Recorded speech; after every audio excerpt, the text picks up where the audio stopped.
এক রাজার মনে কোনো সুখ ছিল না।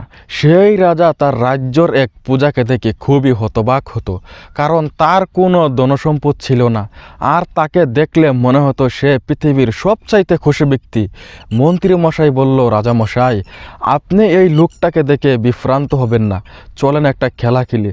মন্ত্রী মশাই একটা ব্যাগ নিয়ে সেই লোকটার দরজার সামনে রেখে দিল। অবাক করা বিষয় হলো, তার পরের দিন থেকে সেই লোকটার মুখে হাসি খুশি কিছুই নেই।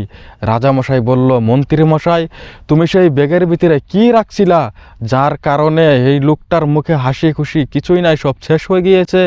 মন্ত্রী মশাই বলল, রাজামশাই, আমি এই ব্যাগের ভিতরে 99টা স্বর্ণ মুদ্রা রেখেছিলাম, আর ব্যাগের উপরে লিখে দিয়েছিলাম এই ব্যাগের ভিতরে 100টা স্বর্ণ মুদ্রা আছে। কিন্তু লোকটা 99টা স্বর্ণ মুদ্রা পেয়ে আল্লাহর শুকরিয়া আদায় না করে সে একটা মিথ্যা স্বর্ণ মুদ্রাকে খুঁজতে খুঁজতে তার জীবনের সকল সুখ শেষ করে দিয়েছে। তেমনভাবে মুসলমানেরা আল্লাহ পাক আমাদেরকে এই পৃথিবীতে 99টা নিয়ামত দান করেছে, কিন্তু আমরা এই পৃথিবীতে এসে আল্লাহর 99টা নিয়ামত পেয়ে আল্লাহ পাকের শুকরিয়া আদায় না করে আমরা মিথ্যা একটা নিয়ামতের পিছনে ঘুরতে ঘুরতে আমাদের জীবনের হাসি খুশি সব শেষ করে দিয়েছি। চলে এসো আল্লাহর পথে, আল্লাহর শুকরিয়া আদায় করো।